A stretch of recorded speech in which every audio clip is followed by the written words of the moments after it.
What the hell is Saw Sports or whatever that last call was talking about? What the hell is that? Guys are from Free Love, man. What's up, Sauce Nation? It's your boy Hector Flores coming at you with a video.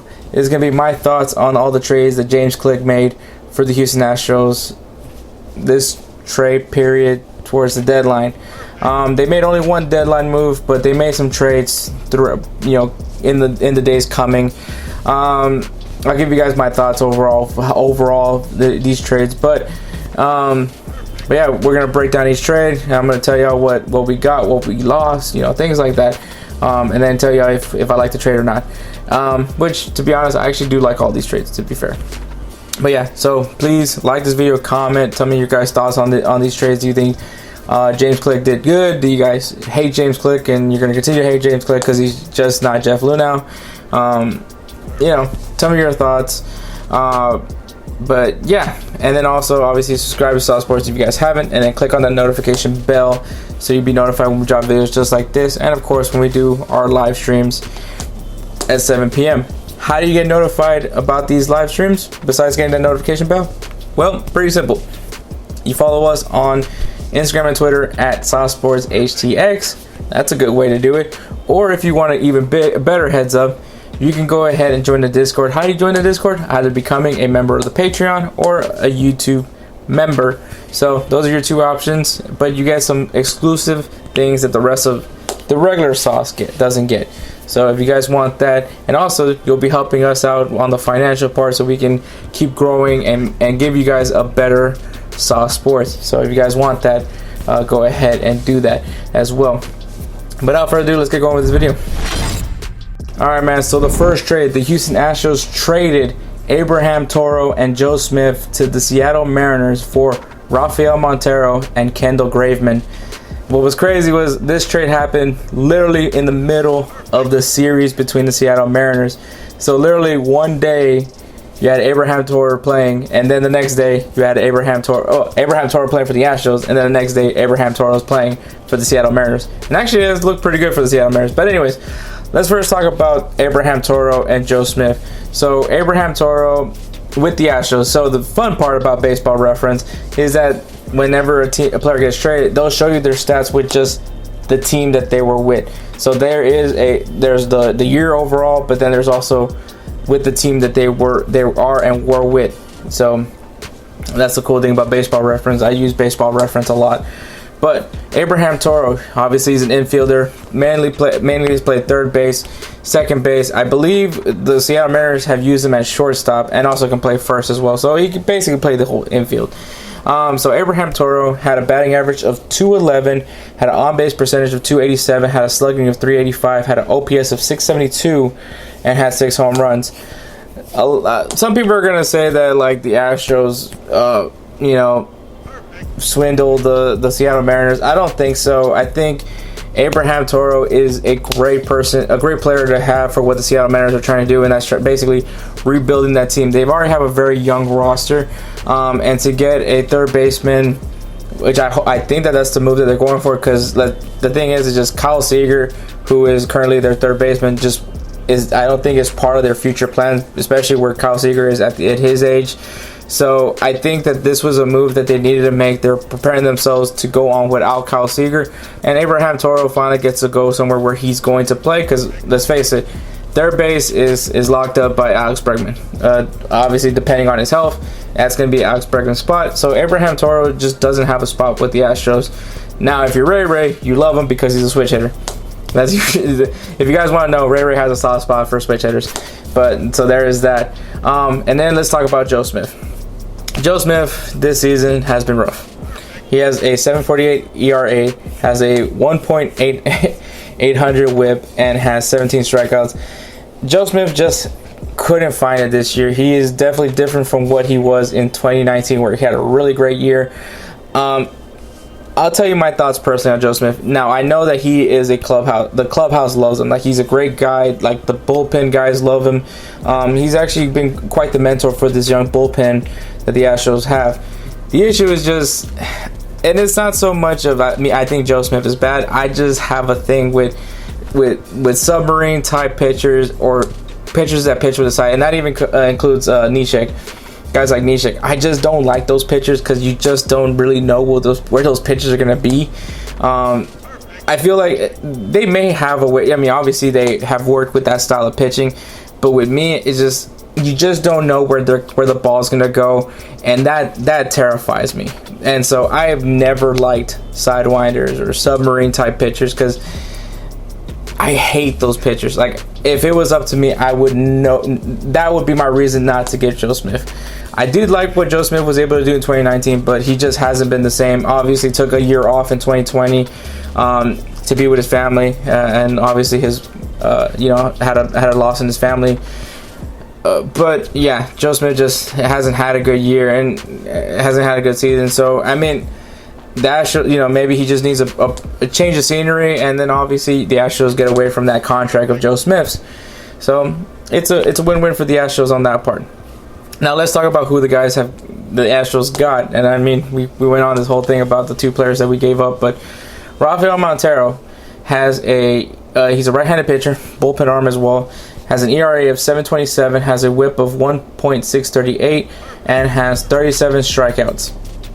Now, Rafael Montero, this year has probably been not great for him, especially because he had an injury. I actually think his numbers are usually better than this. So I say take that for a grain of salt with a statistic. I think once he's healthy, he's a veteran arm.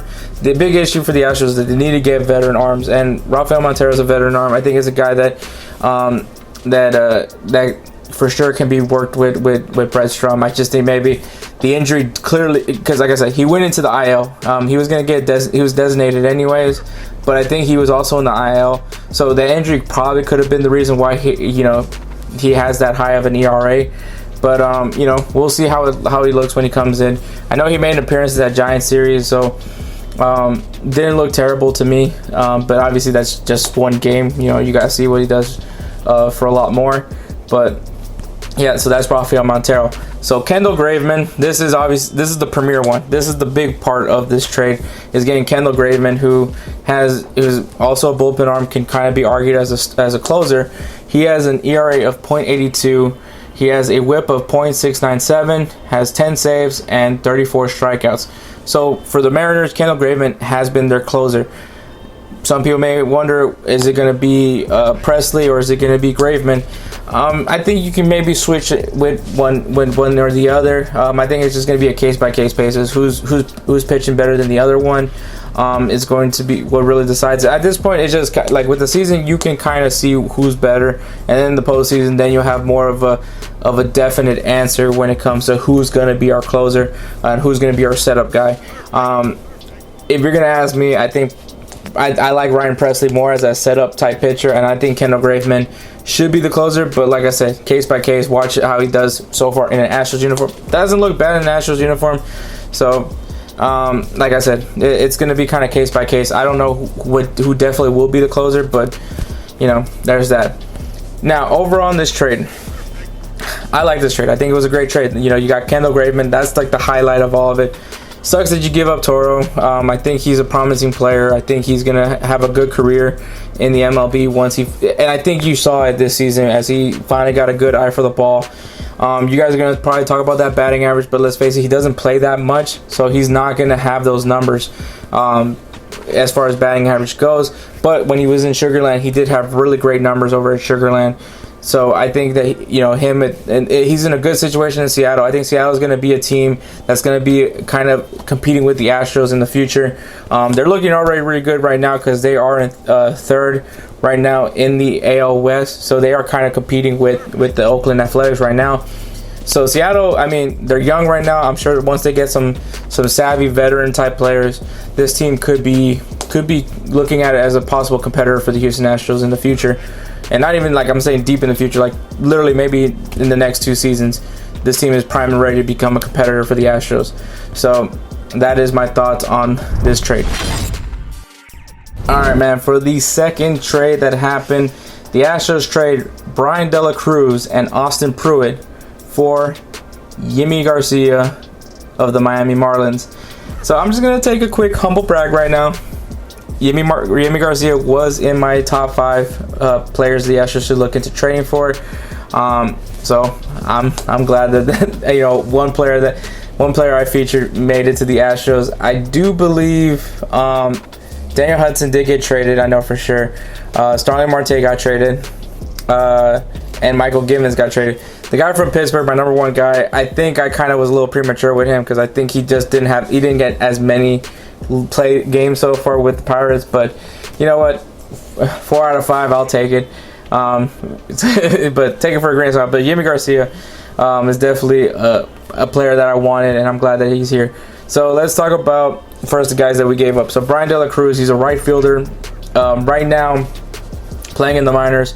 He has a batting average of 324, an on-base percentage of 362, a slugging of 518, an OPS of 880, and 12 home runs and 50 RBIs. So Brian De La Cruz is a pretty solid prospect. And I mean, if this wasn't part of the Astros' future plans, then you know what, probably a smart move to try to get something out of it. And you know, when it comes to bullpen arms, I think like I said, whenever I made that possible trade, guys, that trade video initially, I said be realistic with these trades. And like I said, with bullpen arms, you don't really can't really ask for much for a bullpen arm. Like 1 or 2, maybe a prospect, maybe someone that a contract you're trying to get rid of, like, you know. But that's usually what you're gonna do when it comes to bullpen arms. Even as good as they are, you're not gonna give up like 5 prospects for a guy that's only gonna pitch 1 inning. So that's kind of like the logic behind it. But no, Brian De La Cruz clearly was the player to, like,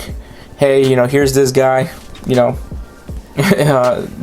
go ahead and take him, but we want you to take Austin Pruitt as well. And so Austin Pruitt, he's a right-handed pitcher, bullpen arm as well. He had a 6.75 ERA, had a WHIP of 1.125, and 1 strikeout. I will say the WHIP definitely kind of makes you feel a little bit better about Austin Pruitt. That ERA is definitely didn't help him, but like I said, I don't know. He didn't really play that much with the Astros, to be honest, but there's something there. And I mean, with what the Miami Marlins are currently doing right now, where they're trying to build, they're rebuilding themselves as well. So I mean, it's gonna take some time for them. But adding a promising young player like Brian De La Cruz and kind of a player that's still trying to find a place like Austin Pruitt, I think is a good spot for them in Miami, so they can grow with that team and see what Miami can do, because they're in a really tough division. That's the big issue. They have, like I said, those things about Seattle Mariners. That's not the Miami Marlins. They are in a very difficult division. Obviously, you got the Atlanta Braves, you got the New York Mets, you got the Nationals, you got the Phillies in front of you. So you're gonna have to definitely be really patient with this team. But I mean, they do have a lot of promising young players, so it's gonna be interesting to see what happens. And I mean, I think they got some pretty good they got something pretty good from the Starling Marte trade as well. So we'll see what happens there with the Miami Marlins. So let's talk about Yimi Garcia. Obviously, you guys know this is a guy I like, so already you guys know I like this trade. But Yimi Garcia, he's a right-handed pitcher, once again a bullpen arm, has a 3.47 ERA, has a WHIP of 1.211, and has 35 strikeouts. The ERA could be a little bit lower, but I think it's fine. The WHIP looks pretty good as well. It's not terrible. Like, kind of, it's a little bit more than Austin Pruitt, and like I said, the WHIP isn't too bad. But yeah, you definitely want to lower that WHIP. But Yimi Garcia he's once again a veteran arm. The big point is getting veteran armed guys that know what it takes to pitch 162 games, that know what it's like, so they can give these guys the knowledge that they need to get. So I like this trade. Obviously, you guys know I was high on Yimi Garcia, so obviously I'm gonna like this trade. And the final trade, and this is a tough one for me, but the Astros trade Miles Straw to the Cleveland Guardians or Indians. But you guys know Cleveland Indians are going to become the Cleveland Guardians. They traded Miles Straw to Cleveland for Phil Madden and Yanier Diaz. All right, so Miles Straw, I know some people don't like him, and okay. So this is kind of my quick way of saying why people don't like Miles Straw. Because you guys miss George Springer and you feel like he's irreplaceable. And let's face it, baseball, it's all about finding somebody to replace. You're always looking to replace somebody. That's just baseball. That's why you have such deep farm systems. That's just what it is. And then people miss Jake Marisnick, which honestly, Miles Straw is basically Jake Marisnick. I'm not gonna go down those stat lines and all that, but that's essentially, you guys miss Jake Marisnick and rather have Jake Marisnick over Miles Straw, but Miles Straw is essentially Jake Marisnick, just that he doesn't have long flowing hair.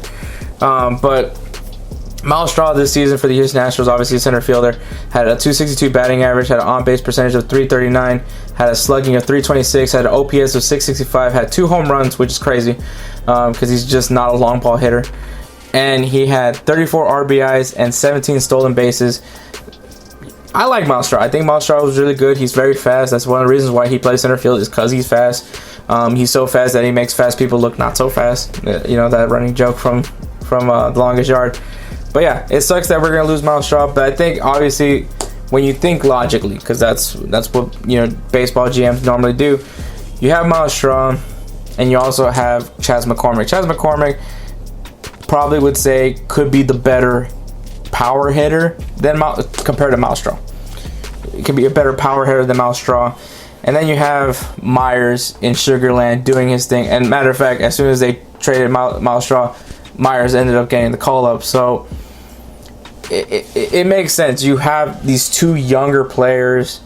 Not saying that Miles Straw is old, but I mean, you have these 2 younger players that essentially you have more control over than Miles Straw, because I mean, obviously, I feel like Miles Straw still has a few years of arbitration left, but you have these 2, and then obviously that entices Miami, because now you have Miles Straw still has arbitration to deal with, so they still have a player that are going to have control over. Cleveland has a player that still have some control over, so it works out for them. But let's talk about Phil Maddon. So Phil Maddon is a bullpen arm, obviously, because that's all the Astros went for was bullpen arms. Had an ERA of 4.57 and had a WHIP of 1.355 and had 61 strikeouts. I think it's not so much of his numbers right now, but I think with Phil Maddon is because of the fact that he is a swing and miss type pitcher. So he isn't so much of a guy that's going to try to go for those contact. He wants to get those guys struck out. And so that's a guy that usually works well for Brent Strum. So I think this is kind of a guy that they think has some potential, and obviously, is someone that Brent Strum will work well with. And so I think that's the main reason why they went and got Phil Maddon. But once again, you're adding an experienced arm. He understands 162 games more than the other bullpen arms that we have right now. And so it's all about improving the bullpen. And let's talk about Yannier Diaz. He is a catcher. He has he's right now in the minor league, so he's not going to be in the majors anytime soon. But he is a catcher. He has a batting average of .314. He has an on-base percentage of .357. Has a slugging of .464, an OPS of .821, 5 home runs, and 50 RBIs.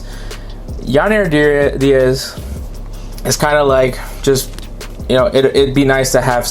I mean, you still have Corey Lee also in the minor league system that a lot of people are hoping to see one day. It's probably the reason why the Astros haven't necessarily committed to a catcher that, like a Salvador Perez. That's why they're okay with Martin Maldonado and Jason Castro. Is because, obviously Corey Lee is in the waiting. So, and now you have Yannier Diaz, who's to say, right now I think he's kind of playing at single A right now, but, obviously he's going to move up, and at least you have some catchers in the process of getting better, of working on their game, and be ready to become major league ball players. So, Yannier Diaz, this trade, I can see why they went for him, for Phil Maddon, and I do like Yannier Diaz. So I mean, you get a player that kind of works with what you have with what Brent Strum can do, and then Yannier Diaz is just an upcoming catcher that we could possibly see with the Astros, or maybe can be used as another trade piece at some point, depending on how it performs. Sucks to lose Miles Straw, but I get the logic behind it. I mean, Chas McCormick and Myers are promising players, and yeah, why not go ahead and try to trade somebody if you already have some guys that would look good and maybe look, like I said, Chas McCormick actually is kind of more of a power bat than Miles Straw is, so you want to take that advantage. So there's that. I think the goal for James Click was pretty straightforward, and that is to improve the bullpen. And I think that's what he did. I think Rafael Montero, Kendall Graveman, Yimi Garcia, and Phil Maddon drastically improved this bullpen. And it's not. And once again, I'll say this again. The bullpen isn't terrible because they're terrible. The bullpen is just rough because it's inexperienced arms. Like even Brooks Raley, like granted, and people are wondering why Brooks Raley is all he gets. It's because he's left-handed. Like there's value in being a lefty. That's why. That is literally the reason why he's there. Is because he's a lefty. But aside from that, I mean, Brooks Raley doesn't have much MLB experience. Did playing in Korea at some point. Doesn't have the MLB experience. Bielik and all those guys, they haven't gotten 162 games experience yet. It's going to take time before these guys really get to where you think they're going to be. And then some of these guys still do have control issues, things that they normally, if 2020 didn't happen, these guys probably would be playing in the minors. Like these guys would be pitching in the minors right now and not in the major leagues. Like they would be working on their craft. But because of what they were able to do in 2020, able to get the respect and give them earn their right to be with the Astros after what they did in 2020. That is literally all that it is. It's just the fact that they just don't have the experience. They still have control issues, things that you would work on when you're in the minors. But now you got 4 experienced bullpen arms. Once again, some of them are going to need some work, but with me, always with Brent, when it comes to pitching, Brent Strom is just good enough for me to believe that any of these pitchers can come in and they'll do well. But you can't do that with inexperienced pitchers. With experienced pitchers, you can do it for sure. But with inexperienced ones, they need time. For example, Framber Valdez. And I'm always going to use Framber Valdez as an example because a lot of people brushed him off and thought he was going to be a nobody. Well, now he looks like a guy that could be our ace one day. Once again, it's his control. Once he got control of his pitches and understands location, he's gonna be a disgusting pitcher. Maybe it helps that you have Maldonado, but he's gonna be a disgusting pitcher in the MLB because of the fact that he was able to work and develop. And Brent Strom is a big part of all that. So that is my thoughts. I know I went a little long on that one, but anyways, go into the comments. Tell me what you guys think. Go ahead and like this video. Subscribe to Saw Sports if you haven't. Click on that notification bell so you'll be notified when we drop videos and of course when we do our live streams. You can also follow us on Instagram and Twitter at SawSportsHTX so you'll be notified when those live streams happen. And if you want a little bit more exclusivity in Saw Sports, well, I recommend you join the Patreon or the YouTube channel so you can go ahead and get some of that exclusiveness, and you'll also be helping us out by helping us grow this channel financially. So with all that being said, man, that's all. Chunking up a deuce. Y'all stay saucy.